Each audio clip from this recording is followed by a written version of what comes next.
Do you remember this toy line from the 80s and 90s?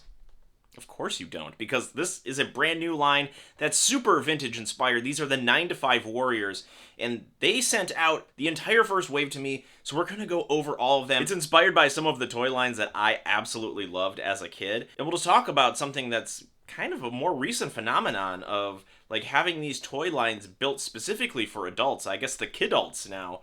And I think it's really cool to see stuff that looks vintage inspired, but is brand new, because I don't know if you've gone to Target, Walmart recently, but if you look at the store racks, like it's a lot of the similar stuff we were still buying as kids are still on the store shelves. And having new things, a little new variety, is always a good thing. So let's check out the 9 to 5 Warriors, starting now. Now, when I got in touch with the people behind 9 to 5 Warriors, they gave me a little background of the story. So it was a 12-year passion project to get these off the ground and shipped out to people, which, you know, like that's a lot of dedication right there. And some of the inspirations that they drew from were some of my favorite lines of toys growing up as a kid as well. Food Fighters being number one. I mean, Food Fighters, who can forget Mean Wiener and Chip the Ripper and Brigadier General and guys like that. But also like Teenage Mutant Ninja Turtles, because I don't think you can go through that era without having any sort of reference point to Teenage Mutant Ninja Turtles. You can see that reflected in some of the packaging art with the energy can that spilled over that's glowing green, maybe like an ooze. So I really like seeing the roots of this toy line being so far dug into a lot of the toy lines that I loved as a kid. But what about these figures themselves? I think there's a lot of great things about them, and I think it only makes sense to go through each one of them, talk about some of the play features with them, because they're not just straight up action figures. Let's take Commodore Crisp here. There's actually 3 action figures in my hand right now. So I've got 1, I've got 2, and I've got 3.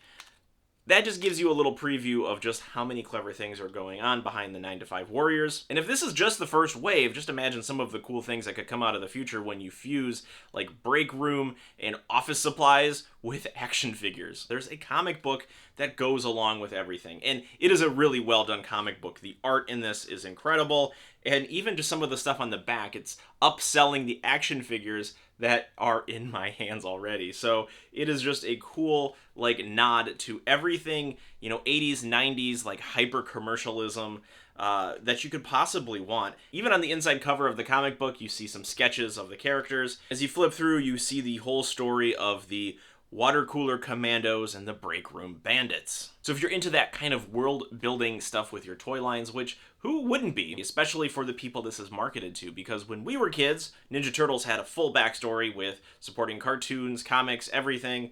Like everything had a cartoon, right? If not a cartoon, they had commercials with storytelling in them. So it's only natural for a toy line based in that history to come up with its own story to propel the action forward as well. So now that you're caught up to speed on the 9 to 5 Warriors, let's take a look at these action figures. And here is Commodore Crisp. This is the packaging that Commodore Crisp came in. What I love about him isn't immediately apparent, but when you start moving him around, you'll start to see that the different stacks of chips peel off, and each one has a unique and individualized face as well as personality. I mean, you can just really tell that if you were to split these up and put them in a line on a table or something like that, it really begins to tell a story of just how goofy this character is. Now, this is one of the break room bandits, so he's looking to cause a little mischief here, and one of his weapons is this toothpick or maybe matchstick with like an X-sharp blade, so like an X-Acto knife, which I think is kind of cool, right? It's like found objects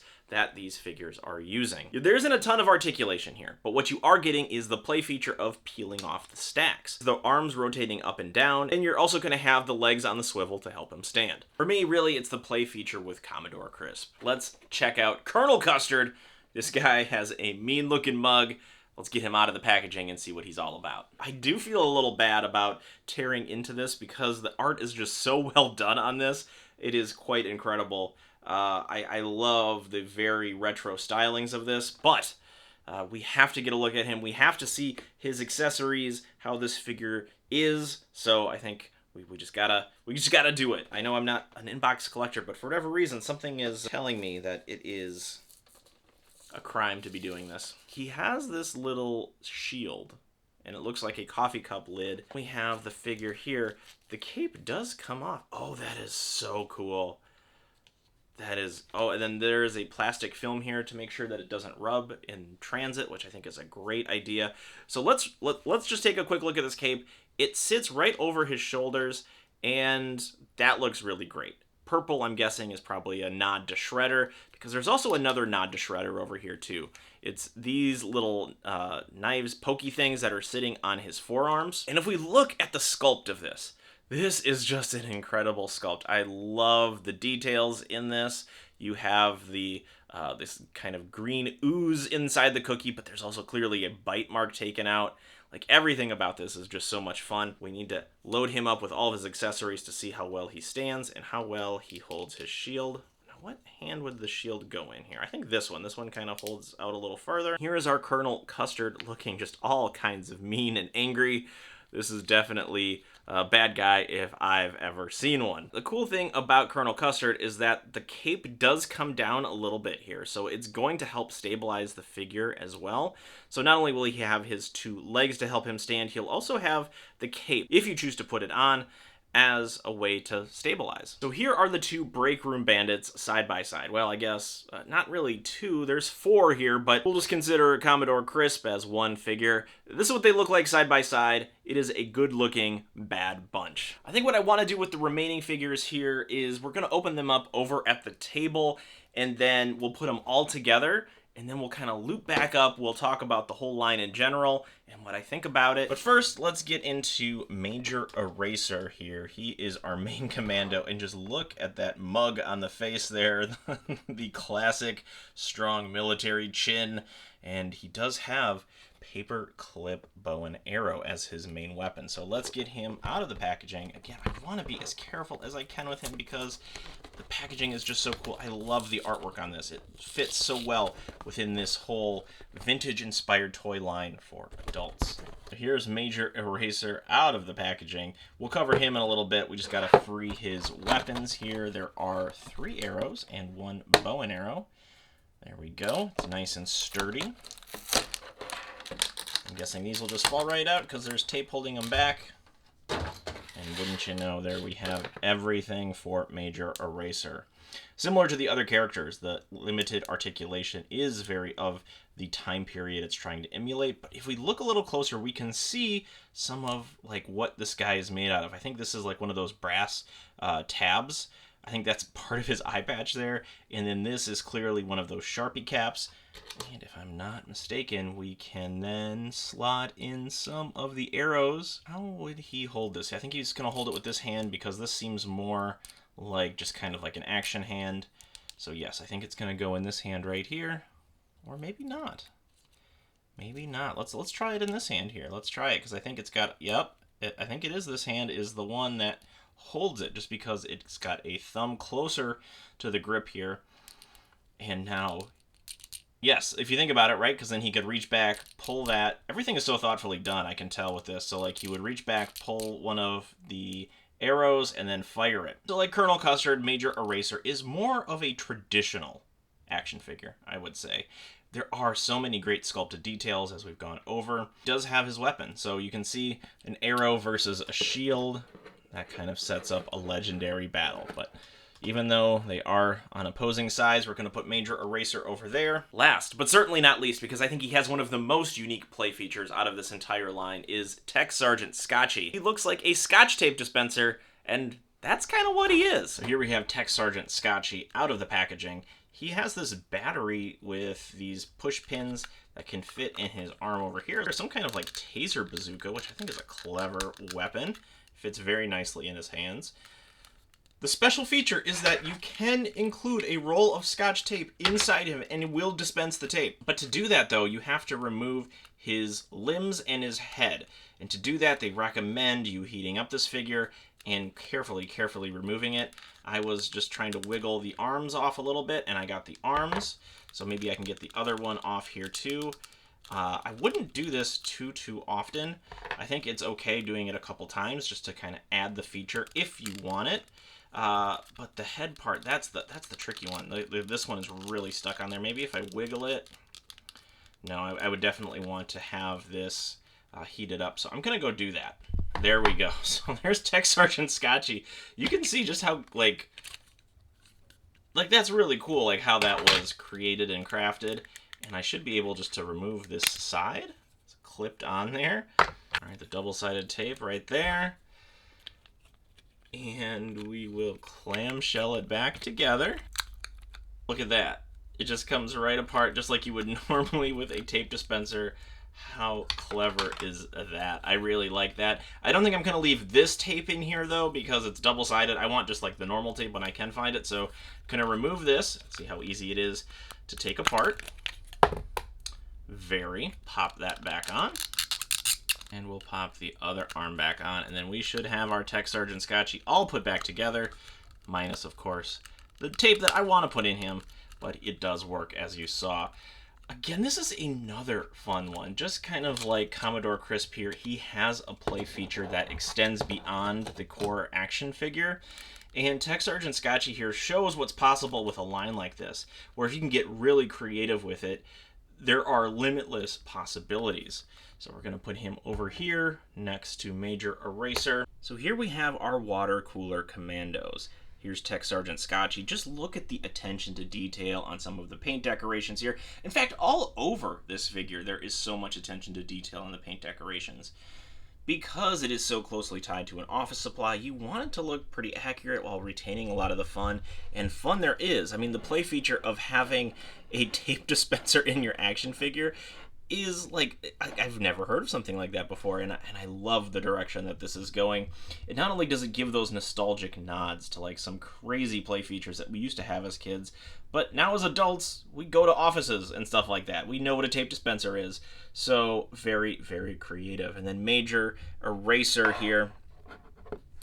He is our main hero, and the detail on the sculpt, that grimace with the teeth, the very strong chin, and again, the paint decorations, the detailing all over this figure are incredible. This is something that you could definitely see living inside of the original Teenage Mutant Ninja Turtles line. There is no doubt about it. He would have been a great mutant friend or villain for the Turtles to fight. It just feels so at home with that vintage-inspired, that retro-inspired look. Now, Commodore Crisp, or the trio that is Commodore Crisp, is by far my favorite of this entire first wave. The different looks, the different grimaces, like the silly smiles, and like how different they all come apart is just so creative. I absolutely love this figure. And then it just all stacks up so neatly that you would never tell that this is 3 different characters in one. Again, what a creative idea. Kind of reminds me of the pancake from Food Fighters a little bit, but like if the pancake stacks could come apart. Like this guy right here is so my favorite. He looks something like you would see like on like Aqua Teen Hunger Force or something like that. And, I mean, they all have individual personalities, and I just can't say enough good things about Commodore Crisp here. Like, if you have to pick one figure out of this entire line, I think this is the one. Last but not least, we have Colonel Custard here. He is a classic villain style. I mean, just the evil mug there that he's just growling at people. And not only is like the impressive sculpting on the front here, so like we even have like a very highly detailed coffee cup lid, a disposable coffee cup lid, but if we remove the cape, there is just more detail here. They could have just made this a flat space, and that would have been fine, right? Because you would have the cape to cover it. But no, there's like detail, there's crumminess, there's like indents here that just round out the entire figure and give it like a complete style that is very evil, villain inspired from the 90s, the 80s. Again, we kind of have the Shredder gauntlets and then the long cape. Put them all together and you can just see the entire lineup here. Such a great first wave. I love what I'm seeing here. If I had to offer a critique for these figures, and starting with Tech Sergeant Scotchy, I would make it a little easier to load the tape somehow. And with Major Eraser, I would give him another point of articulation in the waist so that he could swivel a little more.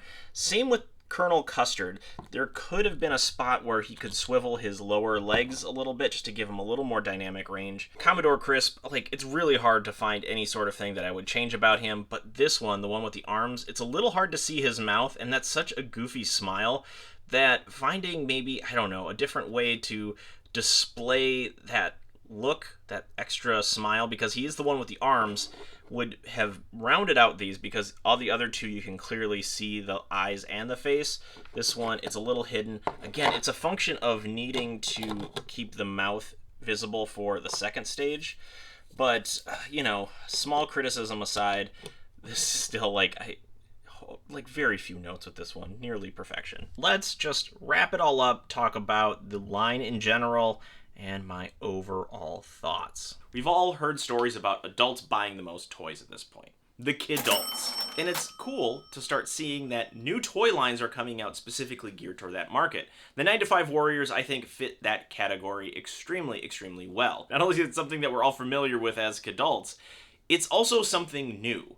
How many times are we going to buy Masters of the Universe? How many times are we going to be buying Ninja Turtles that we've already purchased a few times over? How many times are we going to be buying this, that, and the other thing that are just reissues, remolds, all that kind of stuff? You know, for people who have missed that, or for people who have had their collections thrown out, that is a good market to tap into every once in a while. But when you're a collector, somebody who's seen a lot of different things throughout different decades, the new stuff is always kind of exciting, and I think with 9-to-5 Warriors, we have that new toy line that is very much retro, vintage inspired, that has a lot of fun play features that we remember having as a kid. Things like Commodore Crisp, where you're getting 3 action figures in one. Like, I can just imagine how I would have played with that as a kid. Tech Sergeant Scotchy, I can just imagine how many, like, shelves and door handles and stuff would have Scotch tape residue on them because I would be hanging him from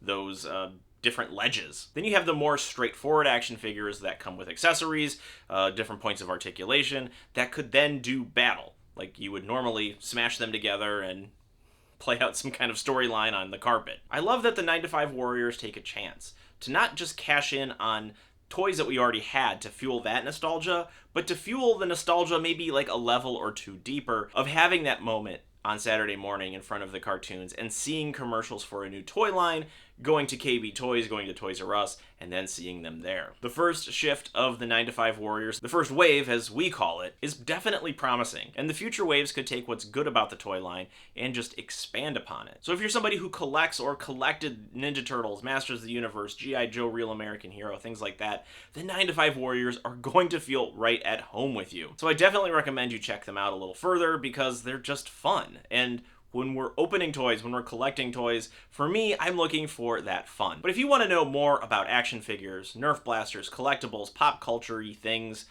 you definitely need to follow along, hit that subscribe button, whatever it takes to get more videos in the future, because I'm just going to be posting more of this stuff that I like, and I hope you like it too. And I think you're going to like the 9-to-5 Warriors. That's it. Thanks for watching. We'll see you next time.